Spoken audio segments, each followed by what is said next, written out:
Yes, everybody, this is Full Time Devils. I'm Stephen Howson. This is Alex Hilton. We've trawled the streets and somehow managed to find a City fan to come and join us on a huge debate. We've also got Rob because somebody didn't show up. Thank you, Rob, for joining in and saving a day. And we've got Statman Dave joining us as well. So thank you to you guys for joining us. This is the first of our Manchester Derby content that we've got coming out. We've got all sorts of stuff coming out. We've got a big debate. We've got a bit of a battle between Esteemed Company and Gaz. That gets interesting, so make sure to stick around for that. Me and Webby are on a podcast going to be bullying a blue later, so make sure to tune in for that one. We're definitely going to be doing that. I don't know whether that's on the cards or not, whatever. And then we've got the previews and we've got everything else coming out, so make sure to keep it locked to Full Time Devils for all of that. Now, we have got a City fan on here, and unfortunately, the format that we do these huge debates, we get an opposition fan on and we have a bit of a chat to them, don't we? And then we go through all the things why United are better than the other team that we're playing.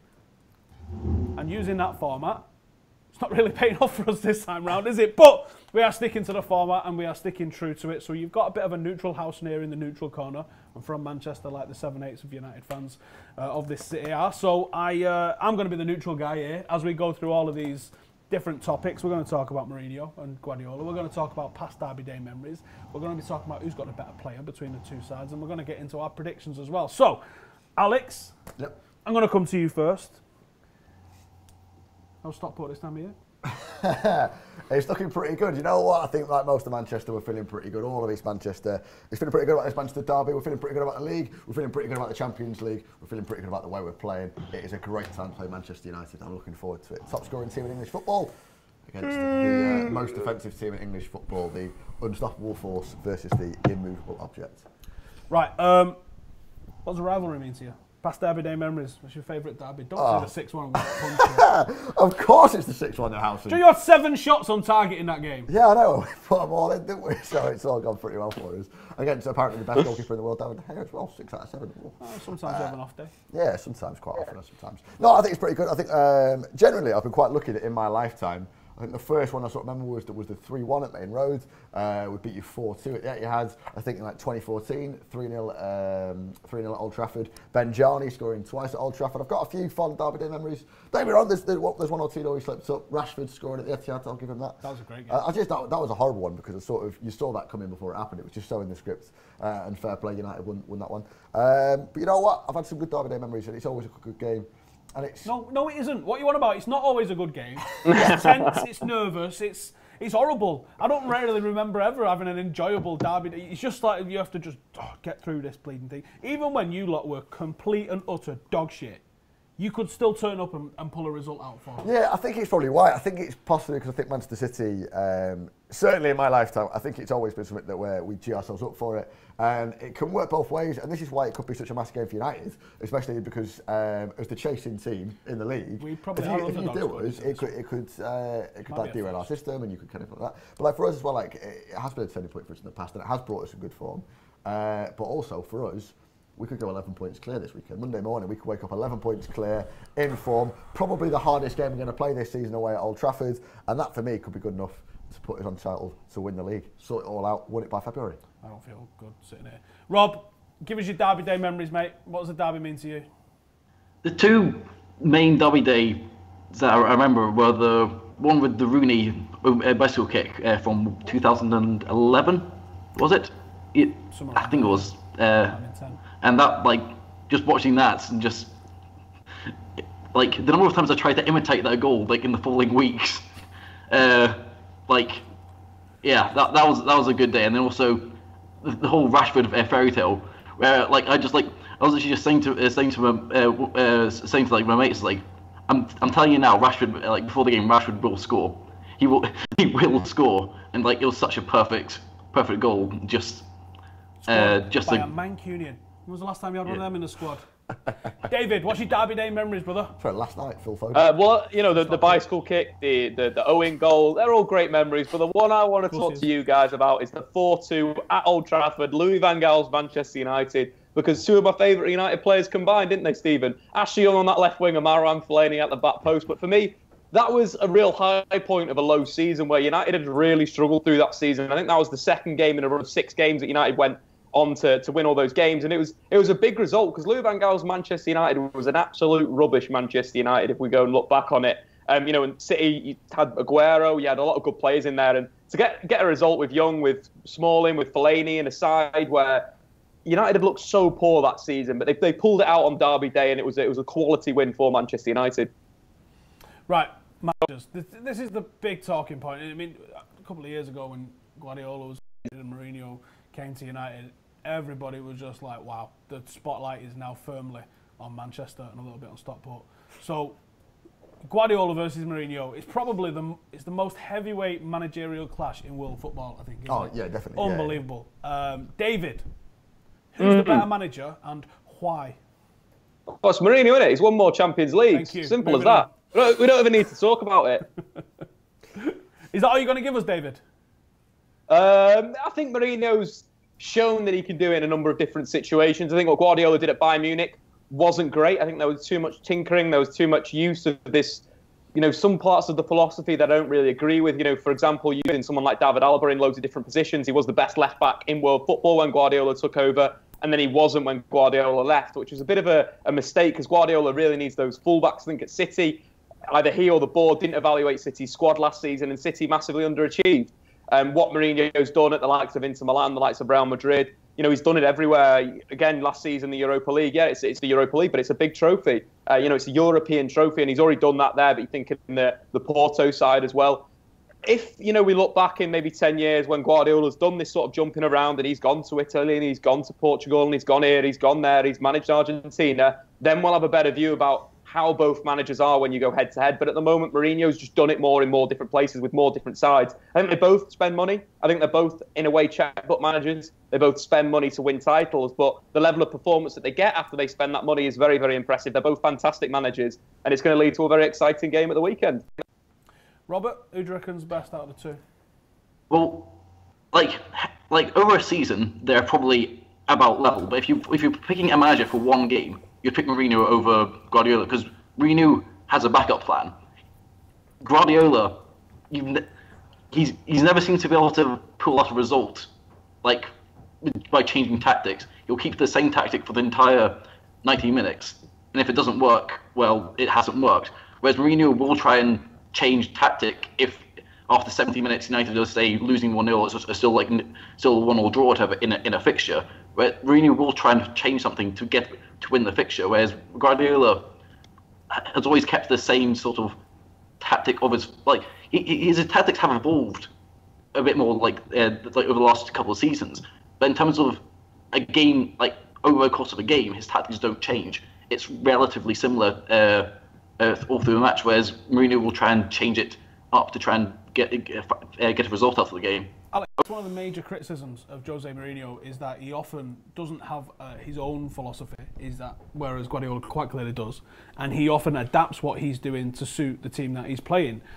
Do you see that as a positive or a negative? To be fair, I'm going to perhaps draw controversy them. I'm sure there'll be a lot of City fans who might have tuned in to kind of see what we talk about. My disappointed look. I do. One of them. There's a lot of things to criticise Jose Mourinho for, but something I think you can't criticise him for. It's been adaptable, and I think that is something. I think there's no shame in playing like counter-attacking football if that's going to win you a match. Personally, I love the way that Guardiola plays, but there's no point playing all-out attack. You're going to lose the game 1-0. I think Guardiola.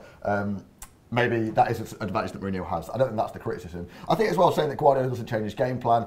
Just last night in the Champions League, we did play a B team against Shakhtar Donetsk, but we played a certain way first half. There were serious changes. We took like a holding midfielder off. We went 2 up front at half time. So I think the idea that Guardiola refused to change his game plan, I don't really buy into. And I also think as well. Do you think it's more that Mourinho prepares the team for what the opposition are going to do, whereas Guardiola probably sets his team up to exploit what the opposition could do? Do you know, in terms of an attack versus defence? Yeah, I think to be fair, that's a fair point actually. I think that Mourinho is a bit more reactive. I think Guardiola kind of likes to lead from the front. In the same way that the league's shown this year, I think Guardiola's kind of just gone out to win it as early as he can, whereas Mourinho maybe is waiting to see how it unfolds or whatever. And I'm not sure that's how we set out for it to go. I think it's just ended up going a little bit that way. I'm trying to be nice because I'm on your channel and there's 3 of you and 1 of me, but yeah, I don't know, it's sort of sneak that in there. But you know what, I think with Guardiola, I think what Dave was talking about as well, about saying that he's not done it in as many countries. Yeah, granted, Mourinho kind of moved around a lot. But also I think you look at the way that Guardiola looks after a squad of players. And talking about Alaba being the best left back in the world,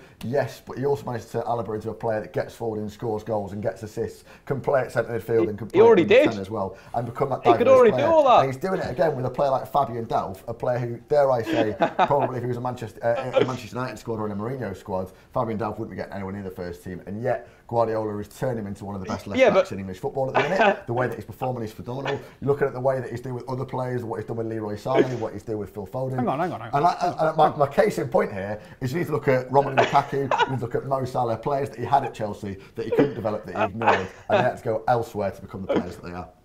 Hold on, Alex. Why is Fabian Delph playing? Fabian Delph's not playing because Guardiola's done this crazy transition with him turning from a centre mid to a left back. He's playing because Mendy got injured, right? He's playing because Mendy got injured, yeah, of course. However, I think to recognise that player and mould him into a player that can perform so well at left back and looks like he's played left back his entire career, a player that I think at left back would walk into Manchester United's current squad. I've said it. Sorry, Ashley Young can't defend. Fabian Delph is that player, and that is surely down to the man management. I'm sorry, if Jose Mourinho was managing Fabian Delph, he wouldn't be in this squad. He would have been sold off somewhere else 6 months ago. I don't get a lot of the praise Guardiola's getting for the development of Sané, because Sané was unbelievable, hence why you paid 50 million for him in the first place. Like, it's not like he just found a kid playing on a park against a wall, is it, and made him into this player. You paid 50 million for him. You know what I'm talking about? There was obviously some sort of talent where someone was like, yeah, I'll sign that cheque for 50 million pounds. Yeah, it's a lot of money, but also this is world football, isn't it? And that's how much people are paying nowadays. Every time Manchester City get interested in a player, the price goes through the roof. And I think, you know what, with Leroy Sané, 50 million pounds in world football. Think of the players that have moved for 50 million pounds in the Premier League in recent years, or similar inflated prices. Leroy Sané, I'm saying it now, I'm putting it on a video, live on camera, we need to say it out there. In 2 or 3 years, I really believe we'll be talking about Leroy Sané is one of football's elite. When Messi and Ronaldo, they're into decline, in 3 or 4 years, that best player in the world is going to be up for grabs. And there's going to be 5, 6, 7 players on the planet that will be vying for that crown. And Leroy Sané will be one of them. What's Iheanacho up to nowadays? Iheanacho? All right, yeah, he's playing at Leicester. Right, we're going to go to a 30-second ad break. I feel so much refreshed after that. Thank you for sitting with us over that little ad break. Right, the next thing we are going to talk about today then is who's going to finish higher in the league? Alex. Manchester City. Okay, next thing we're going to talk about is, Robert, who's going to finish higher, United or City? If United win the weekend, I'd say United. Ooh. Just because if you think about it, like, I know City played a rotated team last night, but they still lost, which shows they aren't invincible. If United can then put doubt in City's minds by beating them, and then it also gives confidence of other teams in the league that actually City are beatable now. Even if it was, the second best team in the league at the time, it still shows that City are beatable. And that changes the mood, because currently teams are coming at City as thinking they're impossible to beat. Because they've only dropped, 2 points in the league this season. Against Everton, weirdly. Yeah.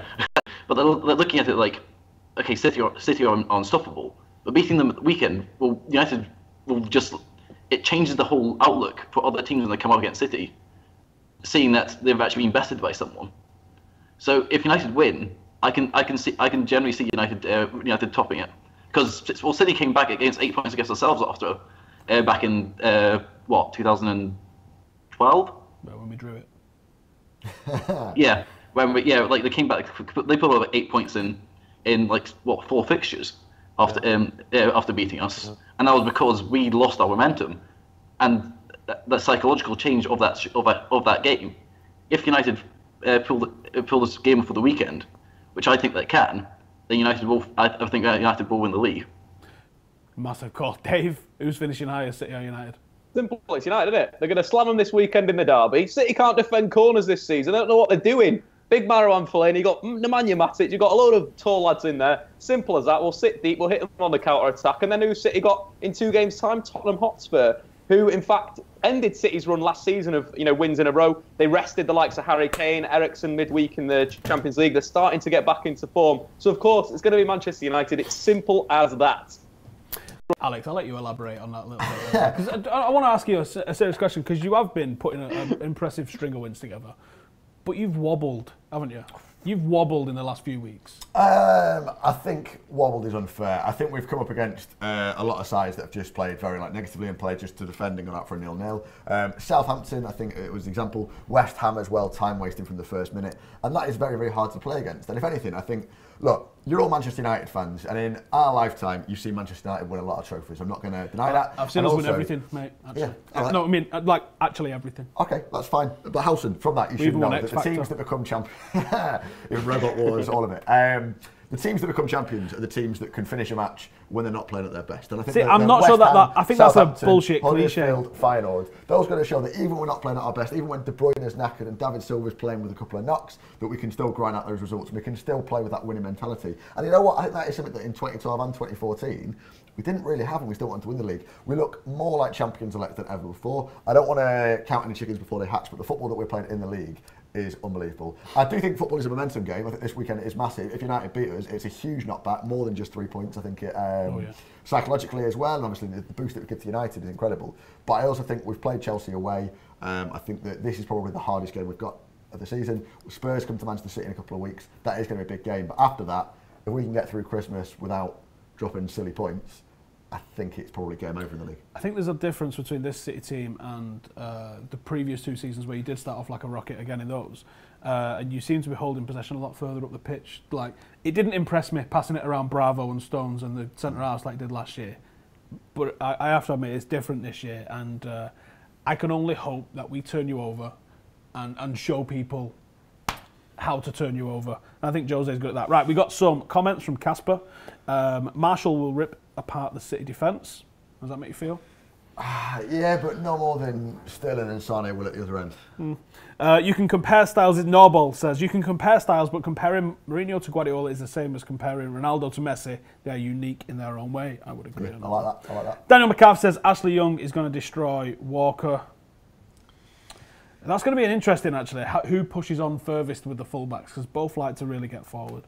Roche says, Delph, are you deluded? Ashley Young is way better. Garanch says, I'd rather play a ball carrier like Mkhitaryan rather than Herrera, even though he's out of form. I have to disagree with you on that, mate. I think you need bite and you need someone who's going to hold the line a little bit. And in these sort of games, I want players who are going to look after the ball more than anything else. Damien says, hard Brexit tackle in the first 10 minutes. And Ian says, fair play to this guy for coming in. Cheers, Ian. Right, the next thing we are going to talk about then is Pogba versus De Bruyne. David, is there much in this, and who comes out on top? I think there's not much in it. I think they're both wonderful players. I think Pogba this season, in the games that he's played in the Premier League, has had a huge impact for Manchester United. In the games that he's played, United won 87.5% of the games versus when he's not, 57.1%. So he's a massive part of Manchester United. The really interesting part, though, he's played 8 games for United, and United have played 7 games without him. In those 8 games, they've created 100 chances. Without Pogba, it's 49. So Pogba's a huge part of this Manchester United team, absolutely massive. And if we look at the stats per game, which is the only fair comparison, given that Pogba's played 8 games and De Bruyne has played 15, Pogba trumps him in assists, goals, take-ons, tackles. So for me, it's Paul Pogba. I understand that Kevin De Bruyne is a fantastic player, but for me, the key guy in their midfield isn't Kevin De Bruyne, it's David Silva. It's not Kevin De Bruyne. Kevin De Bruyne is the highlight player, the guy that's scoring the goals, he's getting the assists. But everything is knitted together by David Silva. I think Kevin De Bruyne in some of the games is on the the periphery of the game. He's not really in there. You think of the Huddersfield game, his stats in the first half were absolutely atrocious. Didn't get a shot on goal, didn't create a chance, had a 58% pass accuracy compared to David Silva that was completely running the show. So for me, Pogba trumps De Bruyne, but Silva, Pogba. Now that is more of a comparison of how important both players are for their sort of, their sides in a way. Robert, who are you going with it on, Pogba versus De Bruyne? Well, for me, it's quite hard to say because you could fit both of those players in the same team quite easily. Like, it's not like you'd be having two people playing at exactly the same place and them running into each other. You'd play both in the same team and have a very successful team if you had both of them in the same team. I'll just go for Pogba. It shows how big. I say Pogba is more important for United than De Bruyne is for City at this point, because, as Dave was saying with the stats of the win percentage with or without Pogba, it's a huge difference. Whereas De Bruyne, City can replace De Bruyne with someone else. It's the same as like when we compare, like it's the same as when United fans are comparing, I say, Rashford and Martial. They're sort of similar and sort of playing the same place, and having them like if you take Rashford, you put Martial instead. With De Bruyne, you can take De Bruyne out and put someone else from that City squad in there because we've got so many attacking players there. Whereas Pogba is more crucial to United as it isn't a direct person you'd put straight in for Pogba. Robert, this is the internet. You know you're not allowed to have rational, reasoned, logical arguments. You just have to say one's better than the other. So who's your money on? There you go. Alex, I'm presuming you're probably going to go different from the two lads we've had. Yeah, funnily enough, I'm going to say Kevin De Bruyne. Like, I think Kevin De Bruyne, again, is a top absolute player. rubbish, mate. That statistic is unbelievable in terms of the win percentage about Pogba. I didn't realise that. I've got to write an article on the derby later. I'm definitely nicking that one, Dave. Unbelievable. But I think with Kevin De Bruyne, he's just such a top player. He's someone who I'm so excited every time he's on the team sheet. And every time you see Kevin De Bruyne, he's someone who you just sort of feel like he's going to create something. But weirdly, I think David Silva this season has dropped a little bit further back. He's somebody who is sort of taken on that Xavi role, and Kevin De Bruyne is the Iniesta. I think is probably the way that Guardiola looks at it. And I think it's the way that they play together. And if Pogba is that integral to Manchester United and he's missing, that makes me much more excited because I do think we could play and win the match without Kevin De Bruyne simply because of the way that Silva brings in those players, whether that is Sterling, whether that is Sane, whether that is Bernardo Silva who might play. And Kevin De Bruyne, I sort of hope that Manchester United focus on Kevin De Bruyne because it lets those other players that are so dangerous and so creative this season around him. That said, he's been part of 12 goals in the league alone this season. He is talismanic, and whilst he does get a lot of the headlines, there is a reason that Kevin De Bruyne gets the headlines, man. He's just, at the minute, form of his life and unstoppable. And I would have him in my team over Pogba, but that's because we're lucky enough to have Fernandinho and Gundogan in that team as well. And we're blessed with so much talent, man. There's players that are just so good that I forget about, man, at the minute. And Has Gundogan left the injury room yet? I mean, he's temporarily left the injury room, yeah, between whatever terrible thing happens to him next. But when he has played, Ilkay Gundogan is someone who hopefully gets like a good 6 to 12 month run in the team and can show what he's capable of because when he does play, it is impeccable. So I would have De Bruyne. I'm obviously massively biased. I recognise that Pogba is a top player and a low on Blooming Rising. We used to make fun of Pogba an awful lot. But for me, it's Kevin De Bruyne because I am, as a Manchester City fan, contractually obliged to say so. And also I think that. I think you and Robert both make really good points, actually, that City's depth in certain areas means that if you didn't have De Bruyne, there's other players that can come in and do similar, if not the same job, whereas it's so obvious. And it's not just obvious because we've lacked Paul Pogba, but United would switch our play with Pogba being out and we could have played Fellaini. But we've had so many injuries in certain areas of the pitch that we've not even been able to replace him. We've just had to go, Herrera and Matic are the only two fit midfielders. You two play, figure it out. And we've not been able to be like, oh, actually, let's throw Fellaini in and mix up how we're playing. If Fellaini's fit, I expect him to come in and not do the Pogba job, just being instead of Pogba. And as Dave said earlier, I think United have looked great from set pieces for the first time since like 1994. And I reckon that's probably the way we're going to win this, if we're going to win this, is to focus on those set pieces and stoke it a little bit if we have to. Right, I'm going to come to Rob first and I'm going to ask you, and you guys can get your predictions in as well. Rob, what is your prediction for Sunday? This is a hard one because because I was going to say 2-0 United, but I just don't see, because I reckon Big Dave could just have another unbelievable, because Dave is in good form, like Big Dave is in good form at the moment, where like we could still end up with our defense might be shocking, but Dave will still make 20 odd saves and get the victory. But I'll probably tempted to say 2-1 United. Yeah. It's a party I could get behind. David, what's your score prediction? 4.